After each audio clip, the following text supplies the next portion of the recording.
नमस्कार दोस्तों, स्वागत है आप सभी का हमारे YouTube channel weather talk with Manoj में। इस बुलेटिन में हम बात करने वाले हैं राजस्थान, बिहार, उत्तर प्रदेश और राष्ट्रीय राजधानी क्षेत्र दिल्ली। सबसे पहले जानते हैं राजस्थान के मौसम का हाल। तो राजस्थान के ज़्यादातर इलाकों में जहां भीषण गर्मी पड़ रही है, आलम यह है कि पिलानी और चूरू में पारा 46 डिग्री से भी ऊपर पहुंच गया है। पिलानी में 46.4 डिग्री सेल्सियस तापमान दर्ज किया जा चुका है, तो वहीं चूरू में 46 डिग्री तापमान दर्ज किया गया है। उदयपुर और अजमेर में संभाग में कहीं कहीं बारिश का दौर जारी है। मौसम विभाग के अनुसार बीकानेर, जोधपुर संभाग और शेखावाटी इलाके में भीषण गर्मी का दौर अभी बना रहेगा। विभाग के मुताबिक आगामी 3 से 4 दिन बीकानेर, जोधपुर संभाग और शेखावाटी क्षेत्र के कुछ भागों में लू का दौर जारी रहने की संभावनाएं बनी रहेगी। वहीं जोधपुर, बीकानेर संभाग के सीमावर्ती इलाकों में आगामी 2 से 3 दिनों के तक 30 से 40 किलोमीटर प्रति घंटे की रफ्तार से तेज सतही धूल भरी हवाएं भी चल सकती है। बीकानेर संभाग में 21 मई को कहीं कहीं बादलों की गरज के साथ आंधी चलेगी। राज्य के उदयपुर, कोटा, भरतपुर संभाग के कुछ भागों में 19 से 25 मई को बादलों की गरज के साथ हल्की बारिश होने तथा आंधी चलने का भी अनुमान जताया गया है। राजस्थान के बाद बात करते हैं उत्तर प्रदेश के मौसम के हाल के बारे में, जहां उत्तर प्रदेश में मौसम का मिजाज लगातार बदलता जा रहा है। प्रदेश में 25 मई तक बारिश के साथ झोंकेदार हवा चलने की संभावनाएं बनी हुई है। मौसम विभाग के अनुसार आने वाले दिनों में प्रदेश में मौसम बदलने से अधिकतम तापमान में भी गिरावट दर्ज की जा सकती है। फिलहाल प्रदेश में गर्मी का सिलसिला जारी है।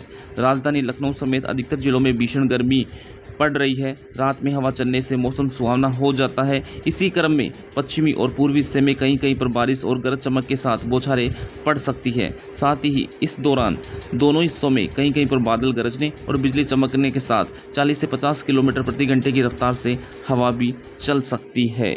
उत्तर प्रदेश के बाद बात करते हैं बिहार राज्य में, जहां बिहार में गर्मी पड़ रही है और सीमांचल में बारिश हो रही है। बिहार में मौसम बदल गया है, पूर्वा हवा का असर बढ़ गया है और गर्म पछुआ हवा कम हो गई है। इस वजह से कई जिलों में बारिश हुई है। मौसम विभाग ने कुछ जिलों में बारिश की चेतावनी भी दी है। पटना में उमस भरी गर्मी रहेगी, लेकिन तापमान में ज़्यादातर बदलाव नहीं होगा। बिहार में पूर्वा हवा का प्रभाव बढ़ने और गर्म पछुआ हवा का प्रभाव कम होने से मौसम में बदलाव आया है। बादलों की आवाजाही और तेज हवा के कारण सीमांचल और आसपास के जिलों में खूब बारिश हुई है। मौसम विभाग ने सुपौल, किशनगंज, पूर्वी चंपारण में भारी बारिश की चेतावनी भी दी है। इन जगहों पर 40 से 50 किलोमीटर प्रति घंटे की रफ्तार से हवा चलने की संभावना है।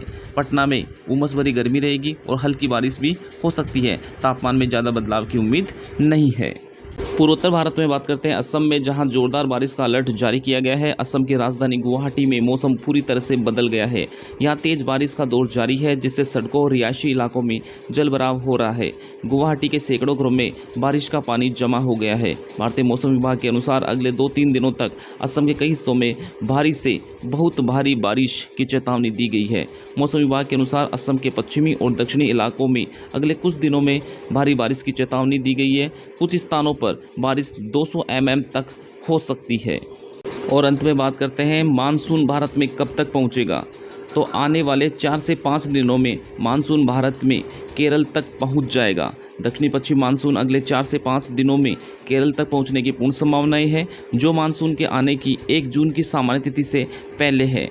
मौसम विभाग के अनुसार यह पूर्वानुमान जताया गया है कि भारतीय मानसून 27 मई तक केरल में दस्तक देगा। भारतीय मौसम विभाग के अनुसार अगर मानसून उम्मीद के मुताबिक केरल पहुंचता है तो यह 2009 के बाद से भारतीय मुख्य भूमि पर सबसे जल्दी दस्तक देने वाला मानसून होगा।